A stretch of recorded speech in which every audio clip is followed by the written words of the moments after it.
지난 시간에는 여러분 교회마다 헌법을 좀 공부하십시오, 정관을 좀 공부하십시오 라는 말씀 드렸는데요.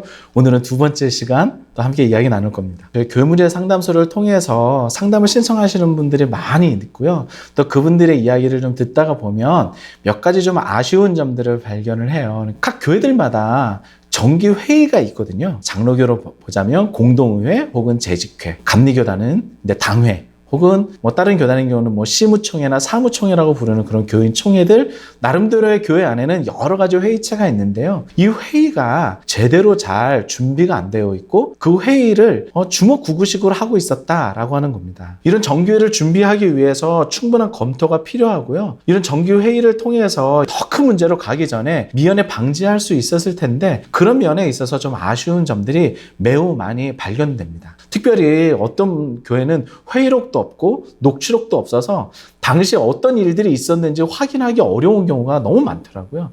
그럴 때는 이후에 의심되는 정황 혹은 재정적인 문제에 대한 여러 가지 일들이 발견되더라도 사실 공식적으로 다루기가 쉽지 않은 경우들을 저희들이 많이 보거든요. 교회들마다 그 정기회의가 나름대로 너무 중요한데요.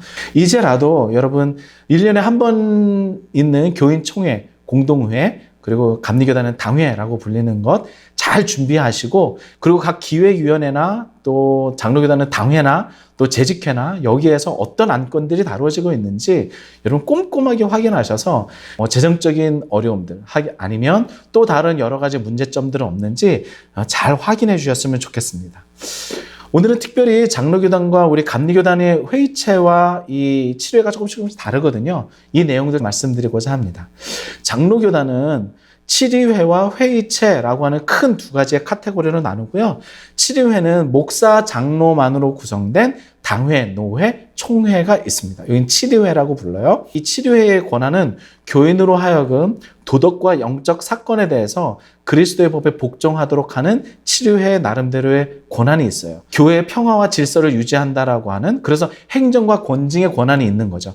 근데 여기에서 문제는요. 이런 권한을, 치리회의 권한을 당회, 노회, 총회, 여기에 구성원인 목사, 장로들이 갖고 있기 때문에 목사, 장로가 문제가 됐을 때는 치리회가 치리할 수 없는 불편한 지점들이 발생되는 거죠. 회의체, 장로교단은 회의체라고 하는데 크게 세 가지가 있어요. 첫 번째는 공동의회, 교인 모두가 모여있는 무흠 입교인 함께하고 있는 공동의회가 있고요. 그리고 재직회가 있습니다. 그리고 치리회 산하, 소속회, 그러니까 여러 가지 전도회, 교육, 부서, 그리고 선교회 이런 것들도 교회 안에 있는 거죠.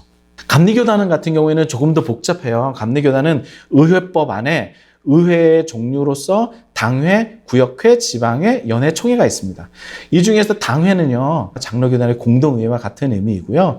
그 다음에 구역회까지가 이미 개체교회, 개교회 안에 있는 것이고 그 이상은 지방의 연회, 총회가 있습니다. 감리교단은 개교회를 개체교회라고 헌법상에서 부르고 있더라고요. 그 개체교회 안에는 총 5가지의 회의체가 구성되어 있습니다. 첫 번째는 당회, 말씀드렸죠. 공동의회, 그 다음에 임원회, 기획위원회, 구역회, 구역인사위원회가 있습니다.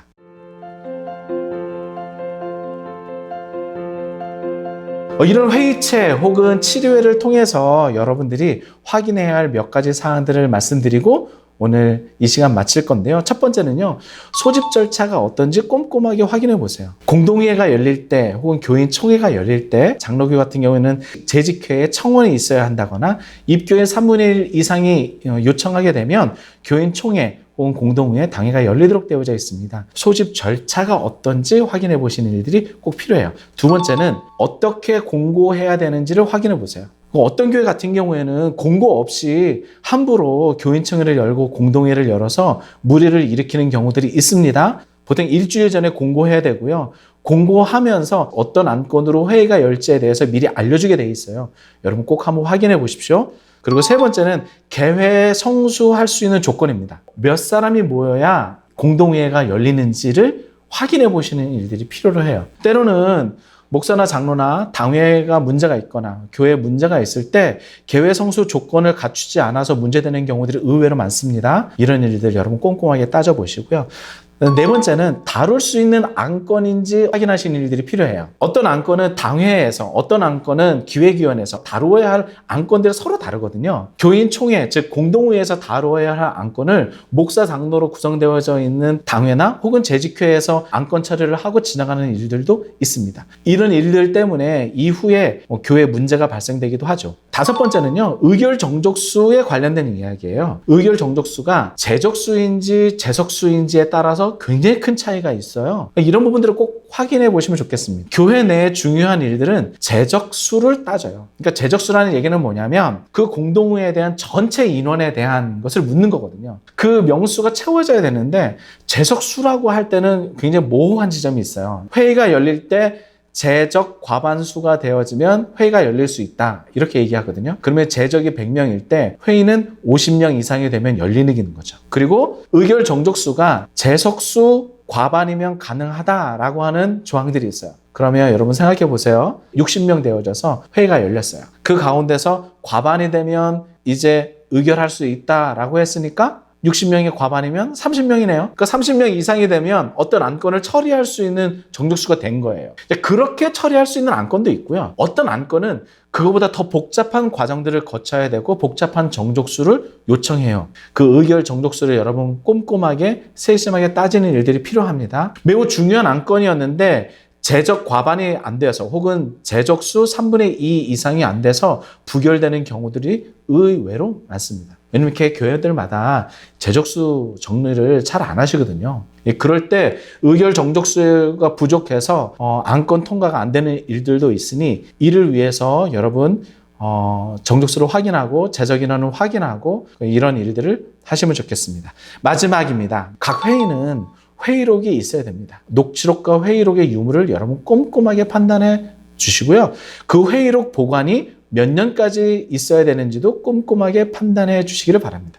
이것이 헌법과 그리고 교단 헌법에 없으면 그 교회의 정관 가운데 있는 내용들이에요. 그것들을 잘 확인해 보셔서 나름대로 회의록 보관 여부, 문서를 언제까지 갖고 있어야 하는지, 그리고 그런 문서들이 실제로 있는지, 이런 내용들을 여러분 꼼꼼하게 확인하시길 바랍니다.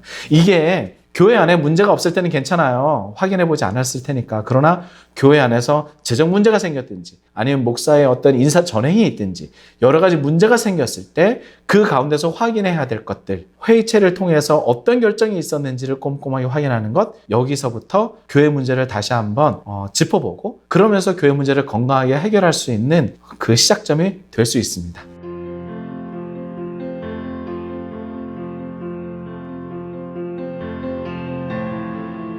여러분, 오늘은 회의체에 관련된 이야기, 부실한 정기회의에 관련된 이야기 함께 나눴습니다. 교회들마다 어려움이 있을 때 여러분 문의해 주시고요. 다음 시간에 만나겠습니다.